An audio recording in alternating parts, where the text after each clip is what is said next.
No, William? I believe so with that. That's more clear cut. They have like, they literally have statues that they worship. Right. Official line on. Yeah, I think that's the one that's like clear cut. That's what I always remember hearing in the walls of YU about the topic. For sure, yes. I'm just gonna get a little stand for this. Yeah. They have something like 100,000. Wow. So Those manifestations. So they have this reclining Buddha. I think God took our time for that away. We just had that in mind. Okay, so last we left off, we had finished Reish Ayin Aleph, and we're going to begin today Reish Ayin Beis, although it is renamed in many of the editions of the Shulchan Aruch. I don't know. I never thought to look. Be interesting to look at an original manuscript and what letters did the Shulchan Aruch, did Rav Yosef Karo use. The reason they don't like to write Reish Ayin Beis is because it's the word for famine, you know. And right. So I pointed out last time. I think when the Torah writes the word for the fourth plague, I believe Arov is spelled without a vav. I don't remember exactly. I think it might be spelled out of vav. Yeah. So, anyways, you know, I had a pocket edition. I have a pocket edition of the Mishnah Berurah, which I was I was reading also while I was walking to shul yesterday, and there it says Reish Ayin Beis. So depends on who the printer is. But yeah, I don't know. So anyways, just don't get confused by the fact that suddenly the ayin is the first letter here. That's the reason why. All right, so there are 10 seifim in here in this particular siman, and it's a very it's quite practical. And as we get to the end, when we get around Sif Test, and we start talking about using Chamar Medina for Kiddush, we'll take a little detour into the Aruch HaShulchan, who really gives a very interesting defense of the practice that many people have of making Kiddush with schnapps for Shabbos day. Probably won't get there today, but that is coming down the pike. We'll give because that is the prevalent minhag, you know, and so he defends it like he does Kedarko Bakodesh, like Aruch HaShulchan always does, though he doesn't love it, but he'll defend it. Okay, so let's begin. The siman is entitled El Eza Yayin Mekadshin. Upon which wines do we make kiddush? So Sif Aleph begins as follows: Ein Mekadshin Al Yayin Shirecho Ra Afagav Dereche Vitame Chamra. You are not to make kiddush, right? By the way, ein mekadshin means it's not like as we'll see in a moment here. It doesn't leave a door open for a b'diavad kind of situation. Ein is like no, there's no possibility here. So ein mekadshin al hayy. We don't make kiddush on wine which has a foul smell, even though its smell and its taste do resemble wine. So you'll say, well, I'm confused here. The wine is tasting okay, but tastes like wine, but it doesn't smell. What's the bad smell if it also smells like wine? Well, what was I expecting here? So we'll talk about that in a moment. The Mishnah will clarify. Velo al yayin. You got to turn the page here. Megule. This is a fascinating topic that is maybe not so relevant anymore. But you're also not supposed to make kiddush on wine that was left uncovered. And we'll talk about why is it that you're not allowed to use wine that was left uncovered. What is the issue with this? Afilu ha'idna delo kapdinan agilui. Even though today, generally, when things are left uncovered, it doesn't present a halachic problem. So we'll talk about we'll talk about it in a moment. The Mishnah Berurah will get into it. What's the problem with uncovered items? This goes back to a Mishnah that you can find in Seder Moed. that they used to have a prohibition in place for danger, for reasons of danger, that they were worried that if you left water, milk, or wine uncovered, you would not be allowed to consume it out of fear that a snake would deposit its venom into the drink, and then if you left it out overnight and you went to bed, and the next morning you come out, you should be legitimately scared that it could be a poisonous drink in the end. So out of fear of the nechashim who were commonly found, slithering around in Eretz Yisrael, they decided, you know what? If you leave uncovered beverages, you have to pour it out. No drinking it. That's the source of the worm and the tequila, right? The worm and the tequila comes from leaving it exposed and open. There you go. I'll take your word for it, doctor. The Rama says, and then we'll come back and explain all these things. So by the way, with the wine though, if you leave it open and exposed, you can't use that wine for kiddush, even though today we're not worried about the things that I just mentioned, okay?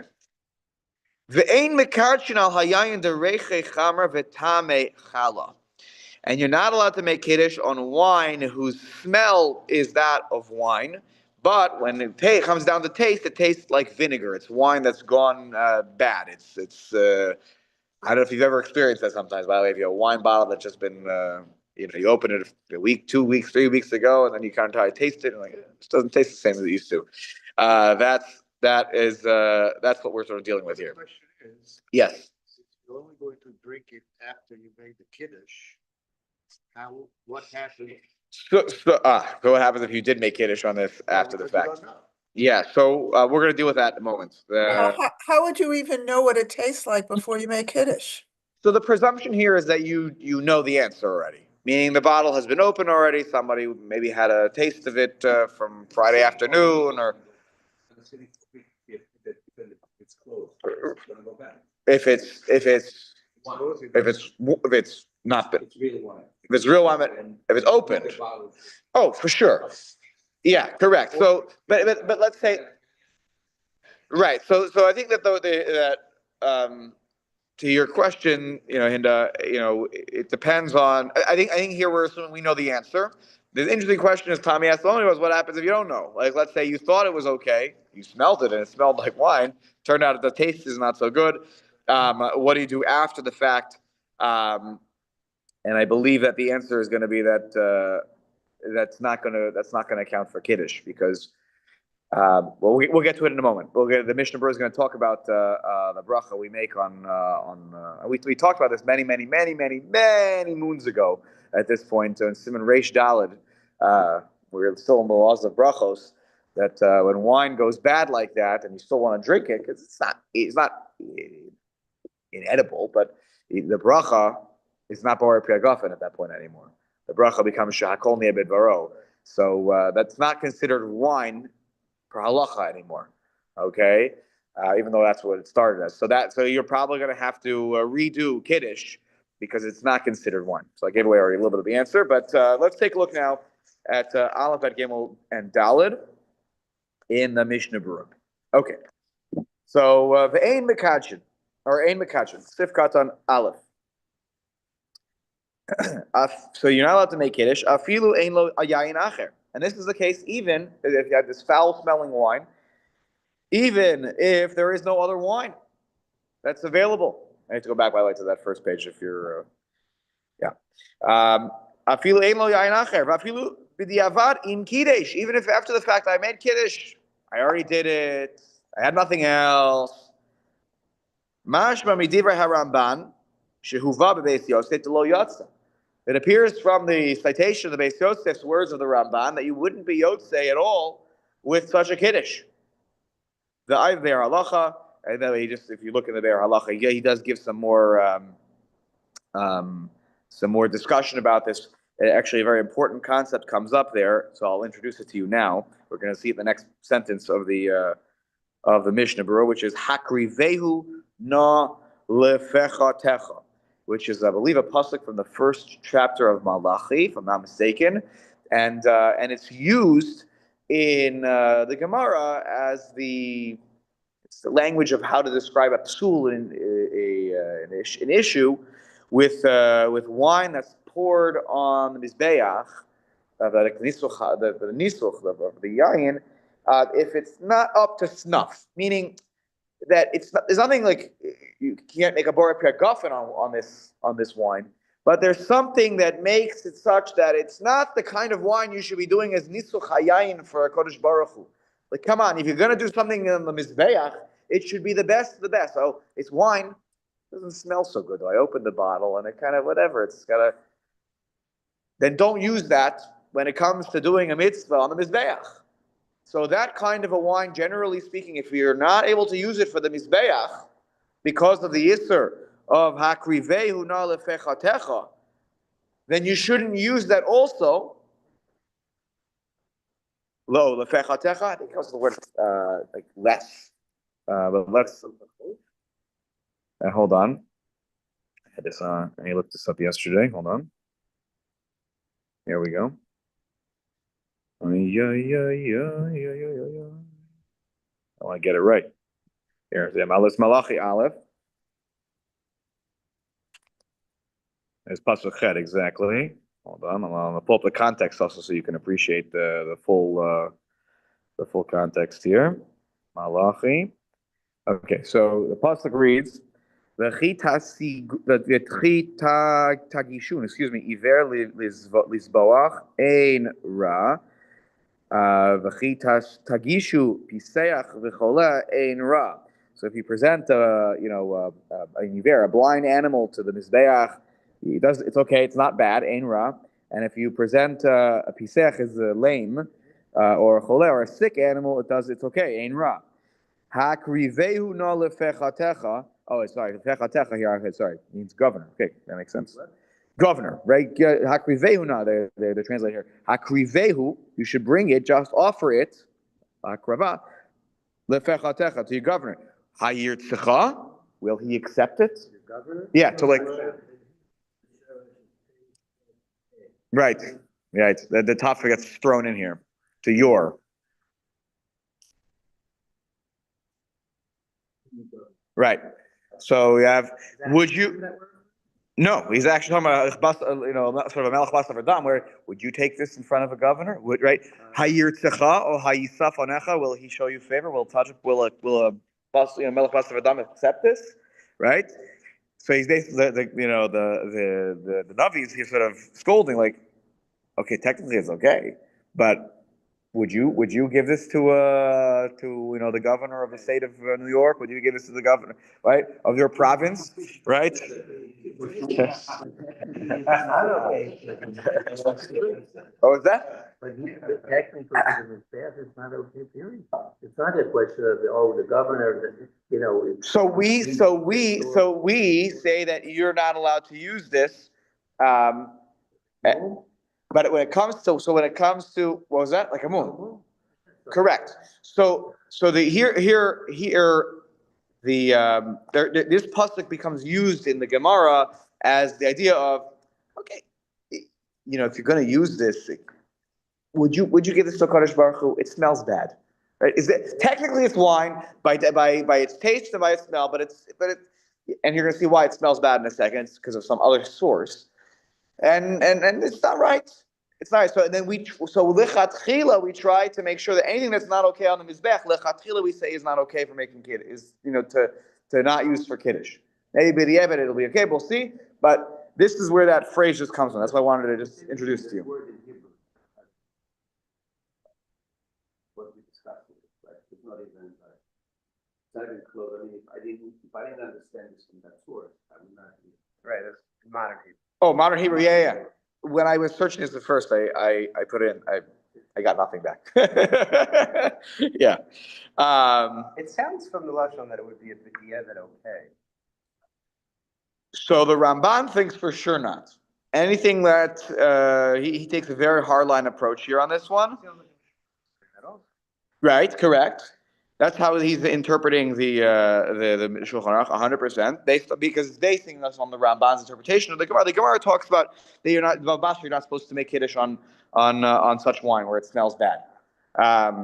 You should make it out of challah. You say you don't have any other wine. Meaning by challah, you mean the challah, the bread, not the vinegar. The Right, olive. it's Yes, if you have nothing else, sounds like here you should use the bread instead. Yes. Yeah.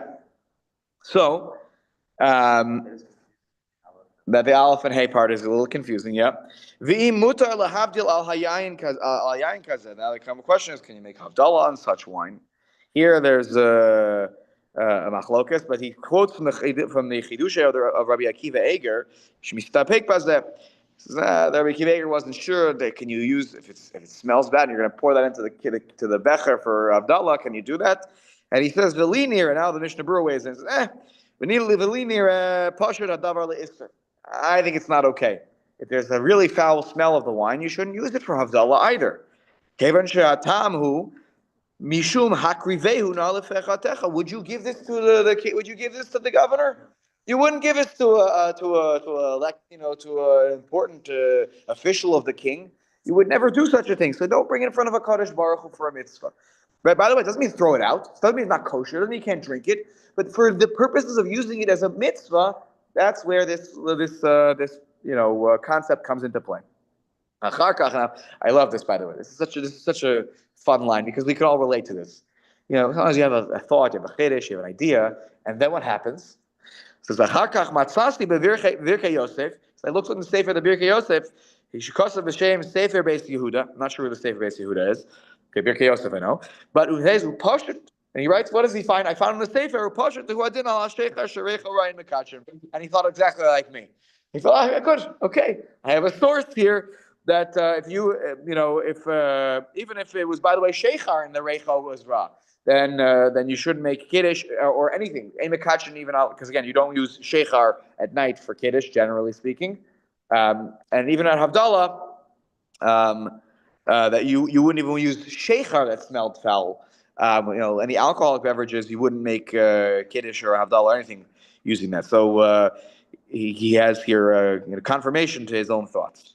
So anyway, so how do we have the foul-smelling wine? This is not something I think we can relate to as much in our world of wine bottles, the way that we don't go to the wine cellar and draw out wine from a barrel and then bring it up to our house, and then it kind of stays there until we finish that, whatever we've drawn from the wine barrel. So take a look how we have Reicho Ra here. Sif Katan Beis. He says Reicho Ra Hainu Shemasriach Stas Mechamas Shemunach Bechli Maus. It's not because something is wrong with the wine. That's why the wine smells and tastes like wine. It started to absorb some foul odor because the kli, the vessel in which you had put it in, was maus. Not the barrel. I don't think it's the barrel. We're going to see that there are problems with the barrel coming up. The barrel is going to present issues at the bottom and at the top. As you can imagine, at the bottom you're going to get the sediment. At the top, there's going to be some spores of mold that are going to grow. Yum. And anyway, so I think here, it was munach. Maybe look, it could be. By the way, for all I know, I don't want to sound like I know the answer for sure. Maybe it was in a klimos in the barrel, but then the whole barrel's a goner. But maybe it could be. But whatever it was in a kli that it provided a foul scent onto the wine. And so, it's not like it's spoiled where it doesn't get the bracha of Borei Pregafen. If you were to drink this, not in the context of Kiddush, it's totally fine. It just has has a little smell. Well, if you drink it for it's Sunday, or on Sunday you're drinking, or you're whatever, you're just drinking. It's time you're drinking. It's just for the Kiddush. Kiddush is when you're doing a mitzvah. I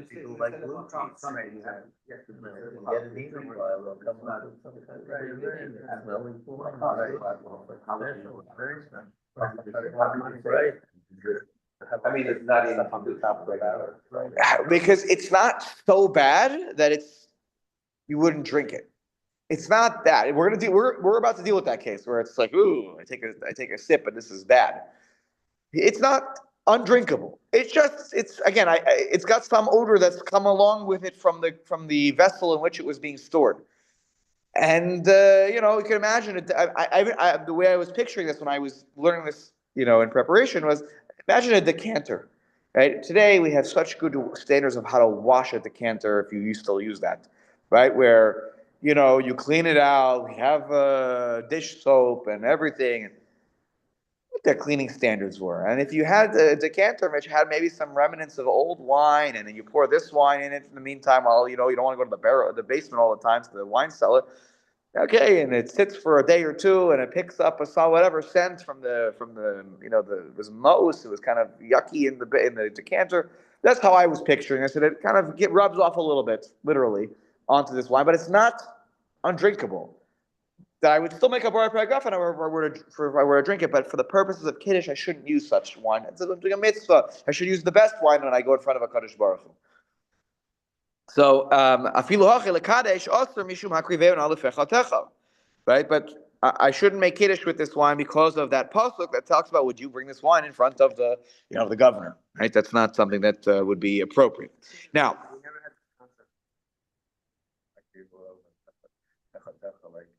We've introduced if you start kiddush on one wine and you have a better wine sitting there.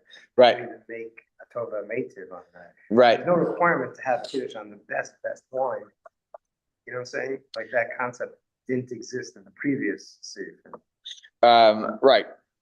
We're gonna see though in the next Sif Gimel, you are supposed to try your very best. Right? They're gonna see mitzvah livror yayin tov l'kadosh. You should try to choose the choicest wine. Well, you should definitely, yeah.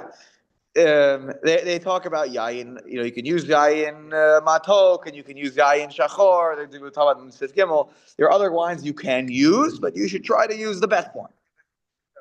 It doesn't sound like hitter mitzvah because this part is not. The Gimel is going to be the hitter mitzvah about like the case you're talking about.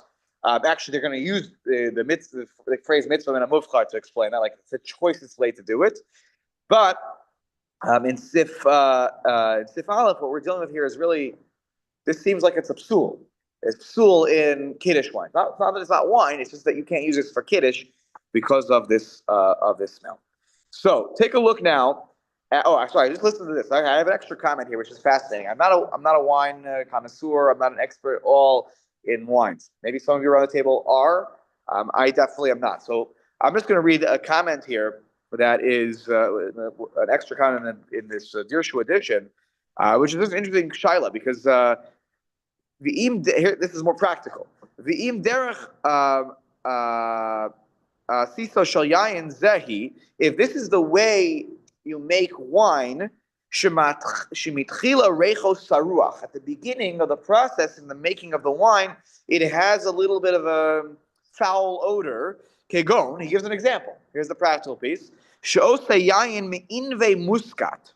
Now, I'm not an expert. He says if you use muscat grape, Moscato wine, right? If you use those grapes, I guess that you use to make Moscato wine, I'm not an expert. He says at the beginning, it's reicho ra. It starts out, it doesn't have such a good smell. As the time goes, it improves. The smell and the taste improve. So can I make wine on? Can I make kiddush on that wine, which is in the process of getting better? Meaning it's not like something has gone up and down. It's on its way up. So he quotes here from the Shelas Teshuvos Or Letzion, she'efshar lekadesh alav, kevan she'achshav hu mishubach. It's like since right now I bought it in the store. It's good. But it was at one point Reicho Ra. Is it not a psul forever? That's the shaila. Is Reicho Ra a psul forever, or is it only a psul in the moment? The Shulchan Aruch could never imagine the shaila like this. I think he was envisioning like the wine went bad, or it's getting a bad smell. Apparently, how you make yayin mi'inve muscat, it starts out with the bad smell and it gets better. So when it gets better, it doesn't get held back from the foul smell. It sounds like though if it was still in the early stages, not the best wine to use. Because would you give that to the governor? Would you give that to the president of the United States? You wouldn't do that. That wouldn't be appropriate. Okay, let's take a look now at Sif Katan Gimel. The Lo Kapdinan Agilut. In the days when we had the diluted, it was unpalatable, but it might not smell bad. Correct, right, and that's correct. And it sounds like you may be able to use that. Yeah, we'll get to that. Right, that's called yayin. I think chai. If I'm not mistaken. Yeah, that's sif hey. We'll get there. Yayin chai. Okay, so gilui. So we started talking a little bit more before. It has to do with the snakes and the depositing of their venom. So even with wine today, if you were to leave your bottle of wine open, let's say use it once, put it back on the counter.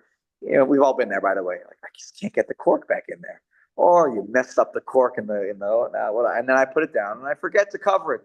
Shabbos day, I want to use it for kiddush. Can I use it for kiddush? Practical shiloh today, right? Can I use wine that was left overnight, right?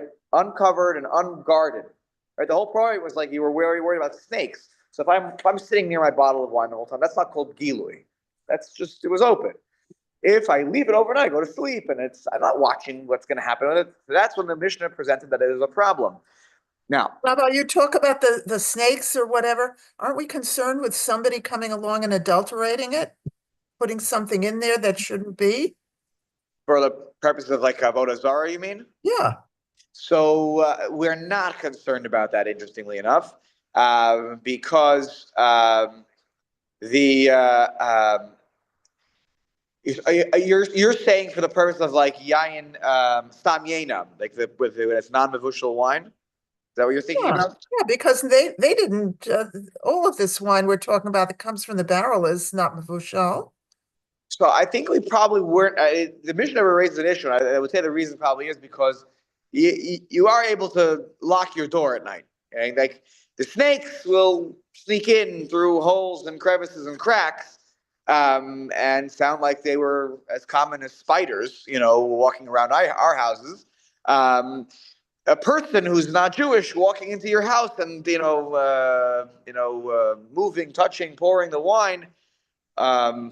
Not something I think that was common enough that they were worried about it.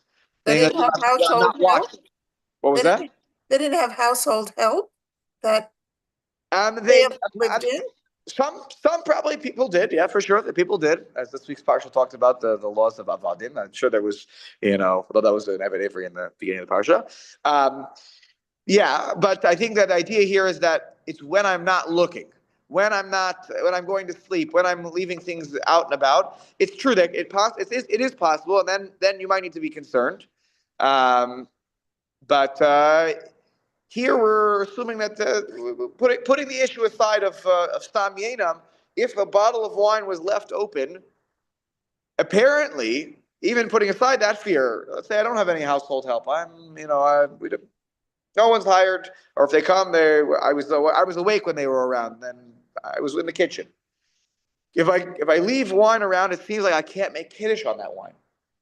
Okay, now if I cover it, that sounds like it's a different story, as we'll see. But take a look now at Sif Katan Gimel. The lo kapdina nagilui. Today we're not worried about the snakes, right? Mishum shein mitzuyin etzleinu nechashim. We are not concerned. They're not common in our household. Snakes are just not walking around. Okay, afilu hache aser mishum hakriveu na lefechatecha. Nevertheless, it's a separate problem with the gilui here of wine for kiddush, and that is if you left wine out overnight, what happens to it? Forget the snake now. What happens if I leave it? What was that? It doesn't taste. Look at the next line of the Mishnah. We're excellent. Miu im aman shamu etes. If it's just megula, if it's okay, I leave it for 30 minutes, an hour, 2 hours, standing uncovered. Ein lahakpid ha'idna. Okay, so we're not. First of all, we're not worried about the snakes anymore, and kolzman shalom namar tam overecho. As long as it doesn't start to take away from the taste of the smell, right? Okay, no big deal. It left open for an hour, 2 hours. But if I leave it overnight, as Jeffrey was saying, it does start to. If you do leave wine exposed, it does start to affect its taste a little bit. The longer, the more it gets affected. So the kosav. I had an extra comment here. I think I wanted to look at.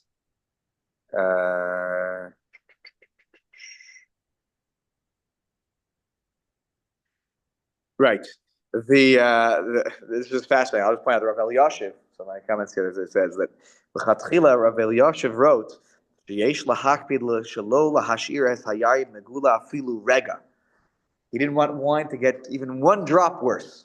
So he was very makpid apparently that, and he says this whole din is b'di'evet. You shouldn't ever leave it open for a second because every second that you leave it is a little bit of it takes away from the wine. And but also he says, this is fascinating.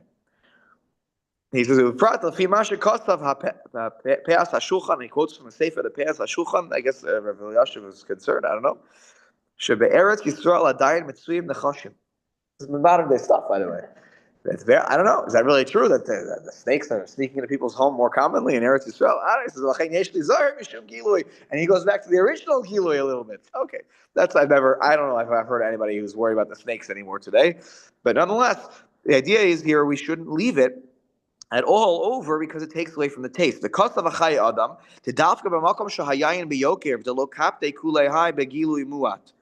That's in a place where the wine is biyoker. It's expensive, right? Where we're not so particular. If it's left over a little bit, it's such a fancy wine. I think if I leave it over a little, if I leave it exposed a little bit, it's still good. I'm not gonna throw it out. It's so expensive. Are you crazy? I'm not pouring that. I'm not gonna skip over this wine because I left it a little bit exposed. But if you do leave it even a little bit exposed, if let's say you're talking about alcohol or liquor, not such a big drinker. Is that true, by the way? If you leave alcohol uncovered for a certain amount of time, does it take away from its strength? Yeah. Wine. No, but if he's saving it, this, but they have these devices to pull the air out. So Yes. you know, so you don't have the air in the thing. For the alcohol. No, wine. Oh, for wine. Wine. We're talking about alcohol. Because he and then he says, right, but the wine, it is, yeah, okay. But he says here, if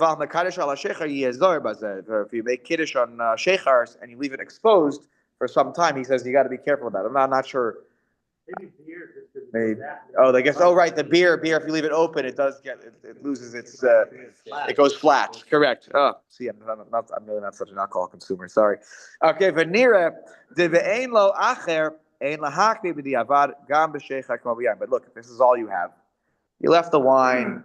It was a little bit of gilui for a little bit of time. So if you leave it, Yeah. open overnight. Yes. Yes. Yeah, that's okay. You can use it for next time. If it hasn't taken away from the taste, if there is any, Stays fine. If it's just open, probably one night. It's not the best, but Right. it's not bad. it's not like where it starts to be some not so good flavor mixes in, right? Okay, yeah. So it's where again zman muat. So it's interesting in my extra comments here. They're a little upset by the fact that lo pirish kama hushir hazman shel shah muetes. In halacha we like tell me the time, tell me the shear, give me the number. So some people start to do that. By like Tosa Shulchan says, you could bring us a proof. What is too long? Yesh lehavi raya mi leil haseder. When do we have gilui of wine at leil haseder? The second cup of wine is poured when? At the beginning of Magid. And he writes, people go on for Magid 3-4 hours. And you have to have the wine poured. Why? Because you're doing the mitzvah of telling Sipri Yitzias over the cup of wine. Right? You pour, every time we do a mitzvah at the Seder, we pour the wine first, then we drink afterwards, after we do the mitzvah. In the middle is always a mitzvah. First one is Kiddush. Second one is Sipri Yitzias Mitzrayim. The third one is benching, and the fourth one is the mitzvah of halal. We pour before, we drink after. Sipur Yitzias Mitzrayim, some seders can go for 4 hours, and the wine is sitting, in the cup already, and we still say it's fine. So he says at least he's talking about 3, 4, 5 hours, not a problem. I'm sorry, 3, 4 here. It's 3, 4 hours. That's a shah mu'etes. You're certainly in good standing if it's just like the Leila Center. Okay. I think wine has changed these days, right? Meaning, as we just said, now if you open a good bottle, you want air in it. Right. For a little. It actually makes it better. Right. Yeah, I think this, Short, and I but think. But I'm saying, like 2-3 hours. Meaning, actually, the reason why people pour it into those Panthers is so bad. Air and Uh-huh. immersed in it, it makes the wine taste better. So I. There you go. I learned something. I think it's something like it gets better with a little. And then it's like up and then down. Got it. So it's interesting. Okay. So, and I think. Could you repeat that, please? Yeah. I couldn't So hear. Jeffrey was saying that, that today wine is, you want the wine to breathe. You Yeah. want it to be exposed to air a little bit. So like, there's like a trajectory of upward trajectory after you open it, which is why you say many people do pour it into a decanter for this very reason. And then it will come down at a certain point if you leave it exposed for too long. So I don't think people who are really into wine leave the bottle to the next day. It's like they open the bottle and drink it. It's not left right for the next day. But that's why my sense here. They do. I don't know about restaurants. Did you ever get a glass of wine in a restaurant and record the bottle? They pay, you actually charge to record it. So I'm learning right now about a recorking fee. I never really learned this before at restaurants. That's fascinating because they want to keep it fresh. Wow. Okay. If we have the minhag to make kiddush the next day on kosher aliyah, should we cover it at night? The kosher aliyah for the first day of Pesach lunch. Yeah. You should probably. So actually, he talks about what are different levels of gilui. Like if I put a. There it's open night, and I think that part So of I think you probably should put like a little plate something over on it. right? Yeah, you should put a plate on it. Yeah. You do that too? There you go. Yeah. Put a plate on it. Yeah. They talk about that. That's not at that point. By the way, it's not considered yayin megula, even for the purposes of the halacha. When it goes back to the snakes in those days, if you even put a plate over it, it should be sufficient to ensure the safety of the drink. Or in this case, perhaps it will help a little bit with the slowing of the process. It's great. I'm not. Anywho, Yeah. What? Eliyahu ever complain? No. He's so drunk from the night before, all the wine he consumed. Okay. That was dirty. But so look, this is all lechatchila. But if b'di'eved, when it comes to the gilui part, b'di'eved, I can still use that wine. The first halacha of the foul-smelling wine, that's not okay. That is not appropriate at all for kiddush. Anyway, so that's halacha about gilui here. Okay, Sifkat Adal. Yeah, Jeffrey. Yeah. Makbid, like you're careful about. Yeah. Dalid. Vitame chala. Here, the taste is like vinegar. So it smelled like wine. It smells like wine, but it tastes like vinegar. Now, so it's not terrible yet, because if it still smelled like wine, okay, obviously it was in the process of turning. Devasar ta'ama azlinan. What do we determine when it comes to how do we determine what is this for the purposes of a bracha? It is we go by taste. Right, go by taste. Red wine vinegar. Right, correct. So ulakach lekama b'sif gimel, as we'll see in sif gimel, bitame chamra, if it tastes like wine, mikachin alaf afal gav derechol chala. Even though it smells like vinegar, but if it tastes like wine, you can still make kiddush on that. Okay, vitame chala nikra, but when it's called, but if its taste is chala, then that's what it's called. If it tastes like vinegar, that's its name. Kol shebnei adam nimnoim lishtoso mishum chamitzuso. If people are going to be like, "Ooh, I'm not drinking this. This is already vinegary now," then that's what it's called. It's now called vinegar. It's no longer called wine. Ukamosha kosav siman reish dalad sif dalad. If you go back to the laws of brachos, that's how we determine it for the purposes of a bracha too. Because so the Rama kind of added this in this moment here. What was the purpose? You say, oh, it's not clear, because like in Sif Gimel, he does talk about this.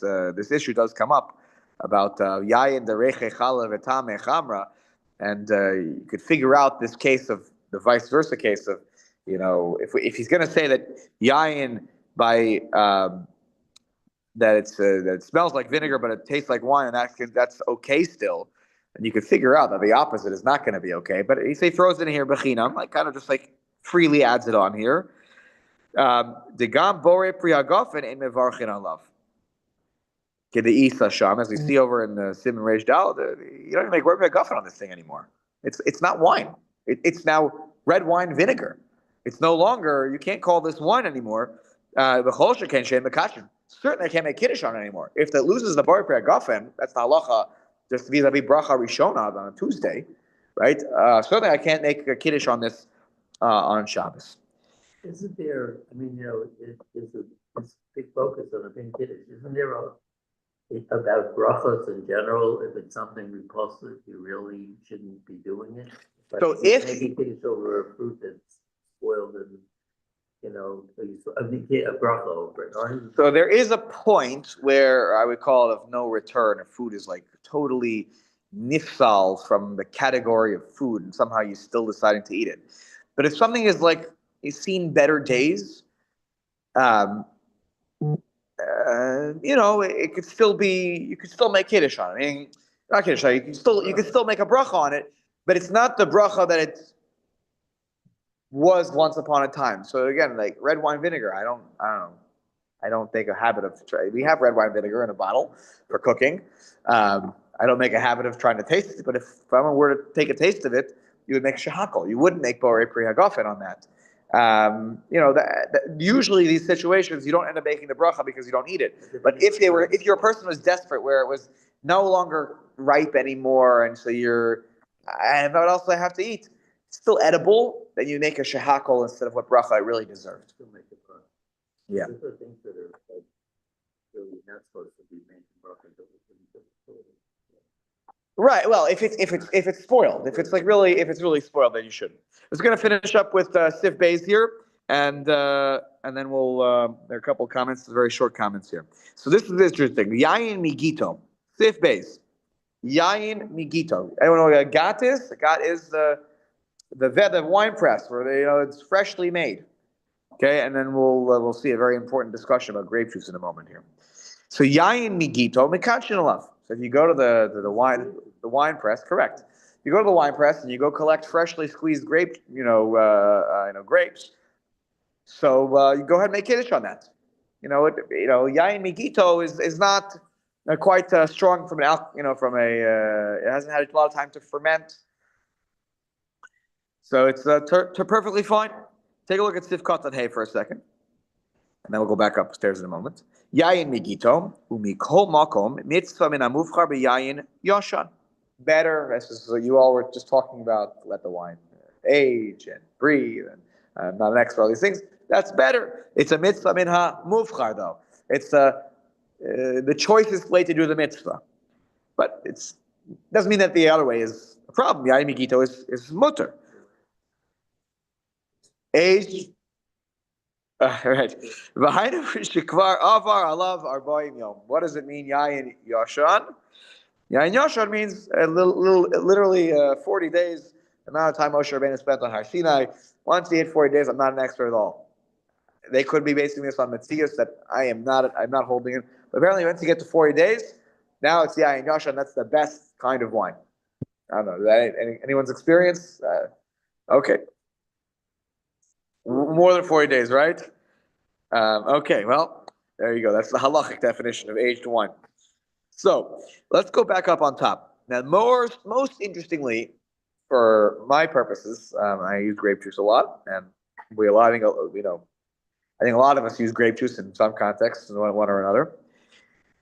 Shulchan Aruch writes, "V'sochet adam eshkol shel anavim, ve'omar alav kiddush hayom." A person could squeeze a cluster of grapes and say kiddush on that. Now, I want to be very careful here. You cannot do that on Shabbos. You're not allowed to squeeze. That's schita. Okay, we'll get to that isser down the road. You cannot squeeze and then into a solid. Correct, but not you can't liquid into a liquid is not allowed. So or into a plain cup.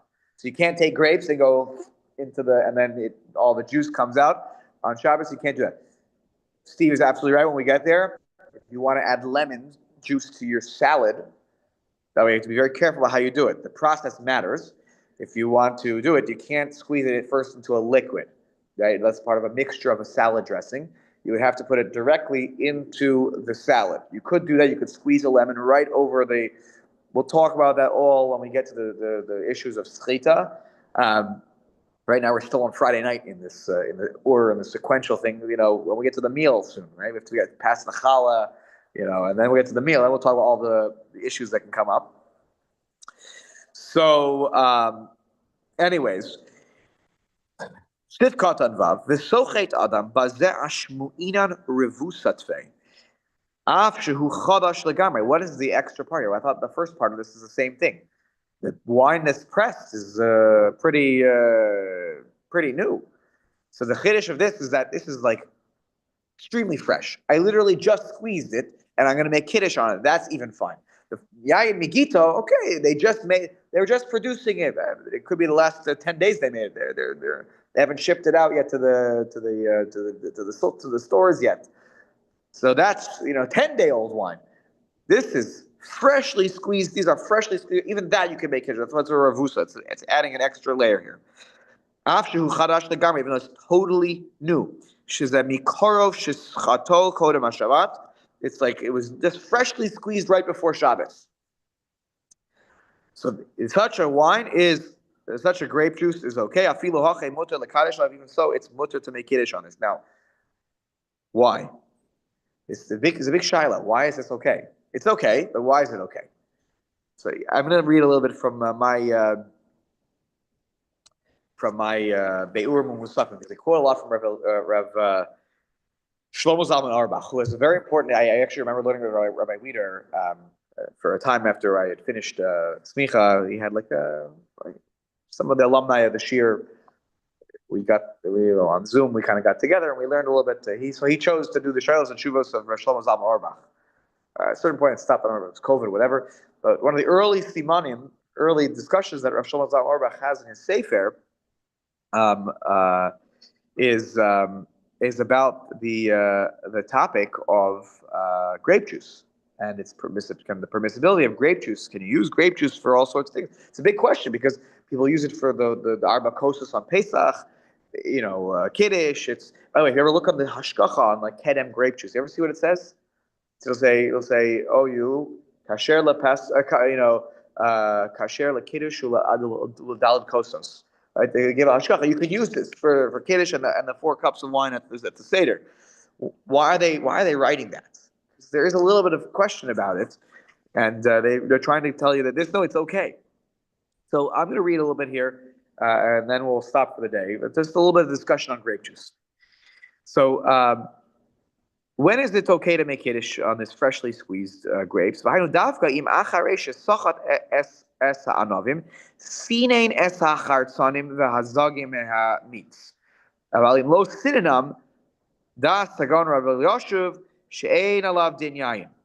So the Rav Elyashiv here, just one thing about it from Rav Elyashiv is if you're going to use freshly squeezed grapes, in order to count it as wine, you do need to strain out the skin and the pips or something like that.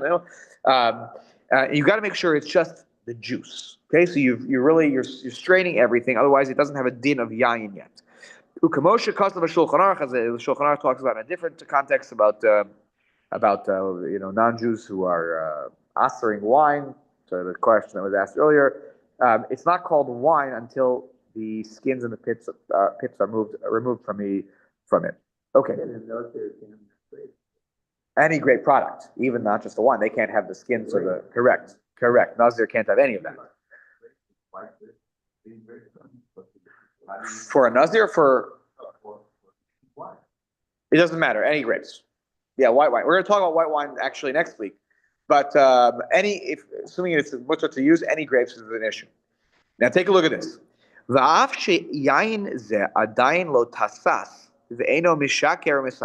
hasn't fermented at all. Right? It hasn't turned a little bit. And it doesn't have any alcoholic content, and it's not able to be misameach. Right? The idea of that wine is supposed to be misameach halev. It's grape juice. It has sugar, maybe, but that's all. That's what it has. The Amr beGemara, and the Gemara in Brachos says, "Shetiknu bracha miyucheres leyayin." It gave yayin. The Chazal gave yayin a special bracha. Kevan shu so'idu misameach, since it gladdens the it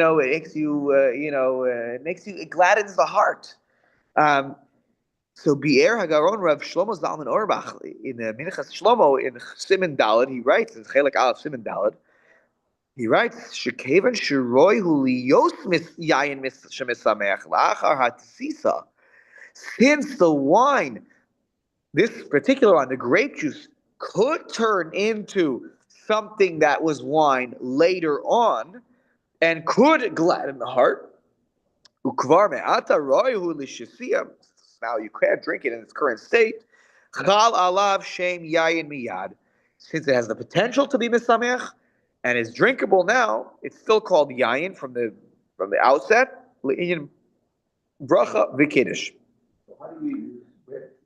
Has no potential. Okay, good. So this is something. So look at this. Good. I was waiting for somebody to say that. What do you mean today? It's like it's like they pasteurize. There's right. It's not nothing's going to change.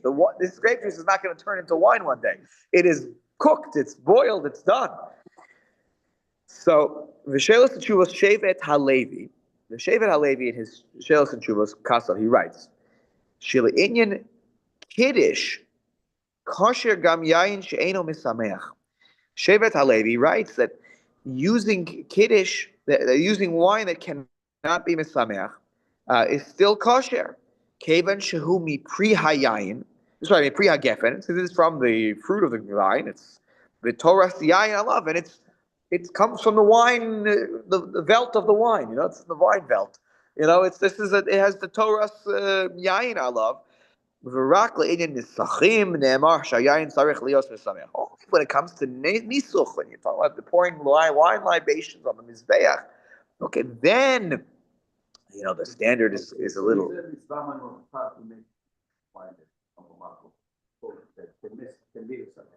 Right. So why, if there is a mitzvah of Mukha, everybody should do this wine? Why most majority of people are using grape juice? It's an excellent point. I will cede that point to you. Correct. I don't even think. Could you repeat what he said? Shlomo is saying, given this, wouldn't you say that it's okay? Maybe it's kasher to use such wine, but shouldn't it be mitzvah men amufchar to use wine that is truly misameach es halev? And the answer is, you're probably right. I will not argue the point. I actually think you're right. I think that we're going to see, if you take just a sneak peek into Sif Gimel, you'll see that it talks about you can make Kiddush on all sorts of different wines. Yayin shachor, yayin matok. How many of us, use grape juice is the ultimate yayin matok. It's right, but I'm saying there they even see that that's not the best. It's kosher, but it says. But then he says, mitzvah liver yayin tov l'kadesh alav. The better wine, right? Right. So from a taste and from a misameach perspective, I don't think it's actually arguable. I think to use regular wine is probably a mitzvah, more of a choice, a better choice, halachically than in grape juice. I think that. Right. I think that the biggest reason that grape juice has become more common is well, I think also because children. No one is comfortable, as Bruce is pointing out, in Europe, maybe they're more comfortable giving children wine. I don't know, that's still the case, yeah? So, but here our culture is such that we don't do that. And grape juice becomes more popular. Some people don't like they don't like alcohol, whatever. So, if you don't like alcohol, you don't like, so maybe for you, it's the best thing is to use grape juice. I'm not saying for you personally. I'm saying like that such a person should use grape juice. Maybe that's sort of their mitzvah ben amufchar, but if anybody likes wine, you probably should use wine over grape juice at Kiddush. I think you're right. I think not lichat. I'm be careful with the words here, but mitzvah ben amufchar to use the wine that you like the most, and if it's the regular wine that has alcoholic content, then you should use that. So anyway, so he says here, so that's the Shevet Halevi. Umitz anavim. And he goes into a discussion about grape juice that today's grape juice. They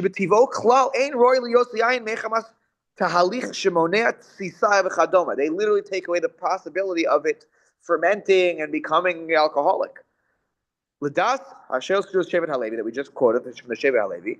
Kosher kiddush af lechatchila. You can use such a wine for kiddush. Now, remember I told you before it was Rav Shlomo Zalman Auerbach who said, it's fine. Grape juice is fine as long as it has the potential to become So that's like the owner of Shlomo Zalman Auerbach. She royally Yosyayin. Kostav, he writes again. Grape juice already existed for Shlomo. Our kind of grape juice already existed for Shlomo Zalman Auerbach was alive. Okay. Shekevan shebishah harishona shenotzar hayaroy lios yayin yesh lo din yayin.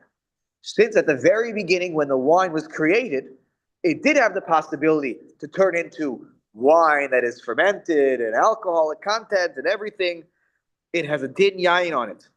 V'lachein gam birchosa bori pergafen kevan shegam achsharav huroi ulishtos kimo batchila. It's fitting to be drunk now. It was able to be drunk then. Okay, yes, they boiled it, and so now it's still okay. Correct. So Rav Shlomo Zalman is that right? So he's saying it's lechatchila wine, and therefore, if you like, here's the key: if you say it's lechatchila wine, that's wine is wine. Then what you're saying is that's the chiddush of Rav Shlomo Zalman Auerbach. That you're saying is then if I like grape juice more than the wine, that the 13% wine, then I should use grape juice. Right? He's saying it's in the category of lechatchila, and therefore, if that's the thing you like the most, then you should use that. So the fresh one you can just make, and you don't have to wait, you can make it for a geffen, so that covers the entire spectrum of. Oh, for sure. Yes. If you're holding this, the fresh one you just made, great. Correct. Then you make beer for a geffen. Good. I think exactly that's what Shlomo Zalman's logic. He says, what do you mean? The Mishnah Shulchan Aruch talks about, I freshly squeezed it. That is grape juice. Hasn't fermented yet. If that's allowed, the drink that if later on, what's the difference from the first moment? All I did was I held it at its first moment, and I think that's the svara of Shlomo Zalman Auerbach, that he allows grape juice lichatchila. And then the quotes further, Kusvaras though, Kasav Gam B'Shel Shus Minchas Yitzchak, Legabe Mitzan Avim Shebizmanenu Shemarvim B'Chomarim Hamishamrim Shelo Yitzos. They mix in ingredients, preservatives and whatever, so that it won't change. That it won't change over time. Shelo Yitzos Levi Hafech Liyayin. So this is exactly the svara that you could allows the grape juice lechatchila as kiddush for arba kosos.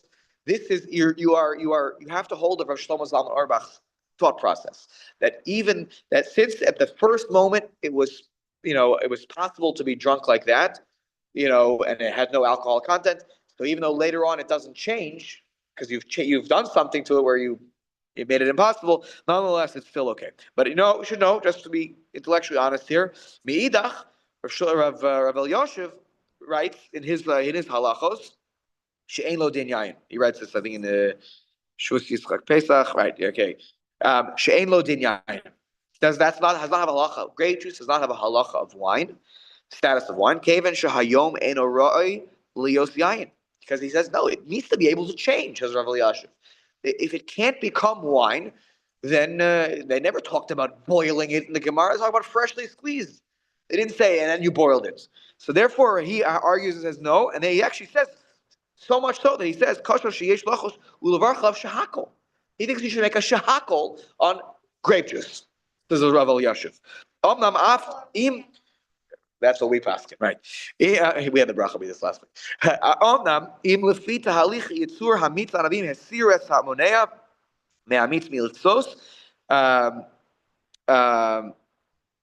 But if, according to the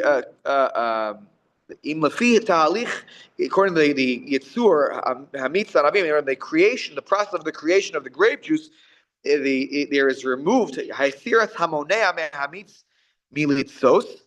you remove the monea, the thing from the grape juice that is preventing it from changing. I don't know how you even do that, by the way. Not sure. That's what the words mean. Hesir es hamonea. I'm removing the thing that is preventing mehamitz militzos from fermenting. Not sure how you do that, by the way. I really don't know. So then he says, okay, then it's bar gafen, because it's on the path. Then you're telling me there's a pathway forward for this to turn into wine. And then he says that even lechatchila you should make bar gafen. Sharei ata roi lasos min yayin, because then I can make wine from it. Ve'afshal kadosh alav. That would make the shuka free in the shukas. I think it's important. Sugar of the ferment. The sugar-free grape juice? Yeah, because. What happens there? I don't know that ferments. Impossibly. I think it's the sugar that. Oh, so you're saying for Rav Elyashiv, even if you took out whatever other ingredients, and if you took the sugar out already, though, it's done. Right. Anyways, so say it again, sorry. That's the point of, Grape juice, so much? Well, they could never have he does, the freshly squeezed grapes, but he could never have imagined the process where you could, pasteurize and, you never protect a lot of it when you use this. Yeah, correct. That's why all these, the 20th century poskim are the first ones who really have to deal with this shaila about the grape juice that can be stored, grape juice is stored, at its, in its state as grape juice was unheard of probably. How would you do that, right? You could have freshly squeezed grapes, but the preserved grape juice was a 20th century shaila. That's why Rav Shlomo Zalman was one of the first, and Rav Elyashiv, they were the ones who were really weighing in on this in a very meaningful way. So again, I think today it's very much accepted that we follow Rav Shlomo Zalman Auerbach in terms of grape juice's acceptability for Kiddush and for Arba Kosis on Pesach. So please don't not use unless you have a particular hakpada to follow Rav Elyashiv. We'll permit grape juice. All right, we will continue next time with Sif Gimel next Sunday. See you there. Thank you. Roots. Thank you. Thank